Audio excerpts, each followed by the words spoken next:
Let's take a look at this example, and we're supposed to find basically everything, whatever we can find. I mean, we're supposed to find all currents, we're supposed to find all voltages, and we're supposed to find all powers. Okay, so from where we're supposed to start? Always start from the component which carries two pieces of information. So in our case, R3 has two pieces of information. It has resistance, and also it has the current. Okay, so we have to find all voltages and all currents, and we're supposed to find all powers. So what I'm going to do right now, I'm going to find the voltage across this resistor. Keep in mind that in a parallel circuit, voltage source is equal to VR1, this is also equal to VR2, this is also equal to VR3. Okay, so in this case, VR3 is equal I3 times R3, where I3 is equal 4 microamps times R3, which is equal 12 megaohms.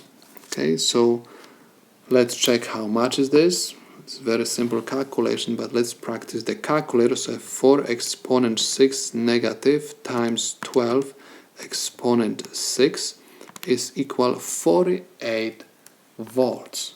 So this is equal 48 volts. It means that the voltage across each resistor is equal 48 volts.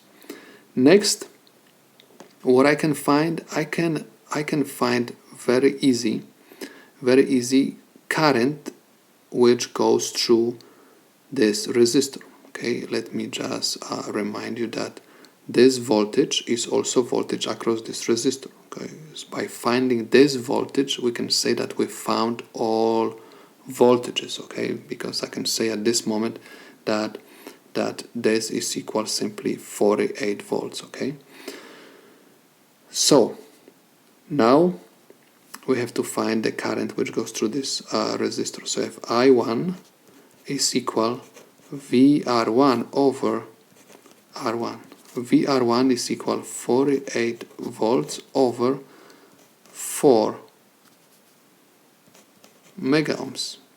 Okay, 4 megaohms. Again, we are going to practice the calculator.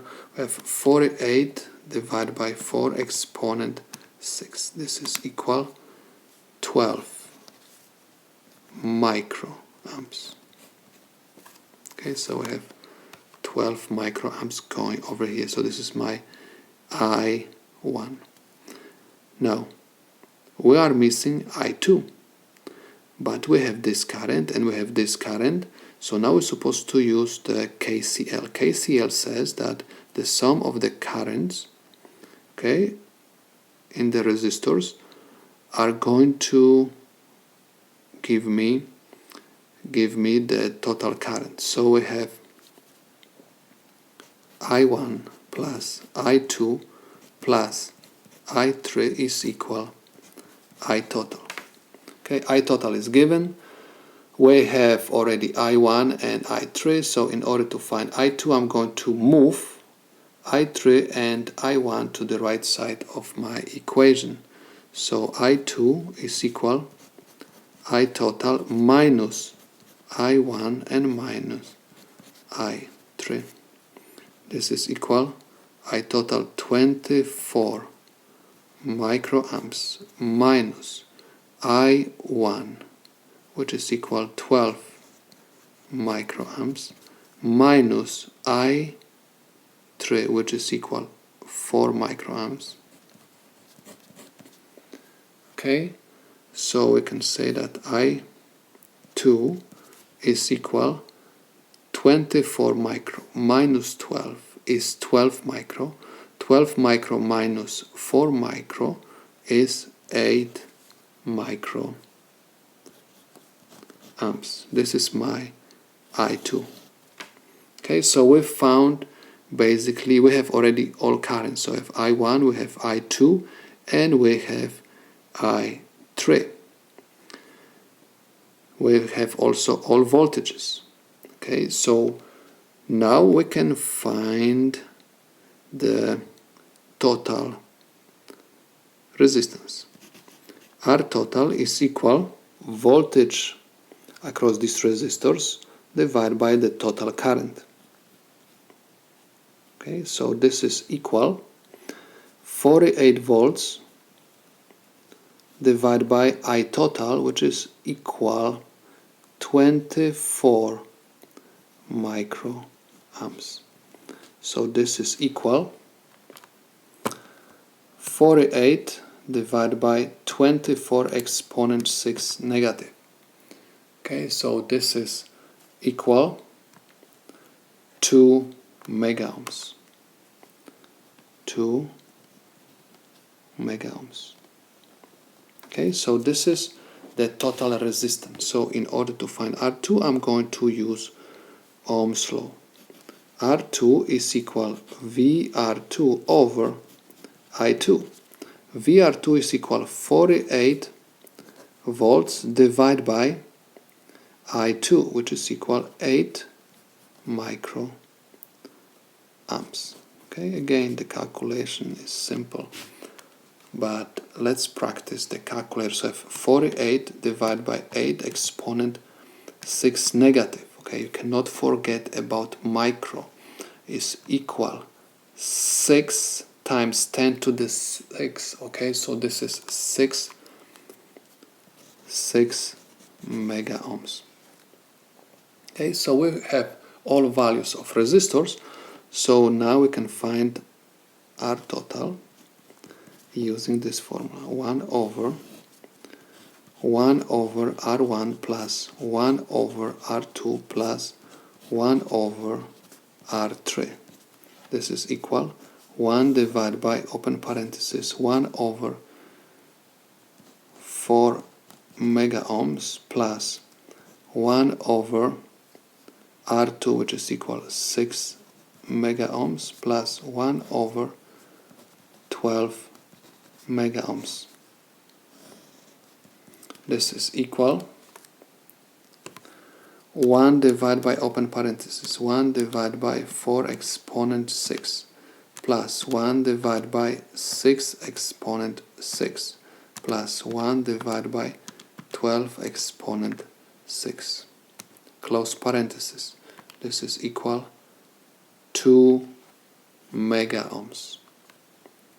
This is equal 2 megaohms. As you can see, this value and this value are identical, so it means that up to now everything is fine.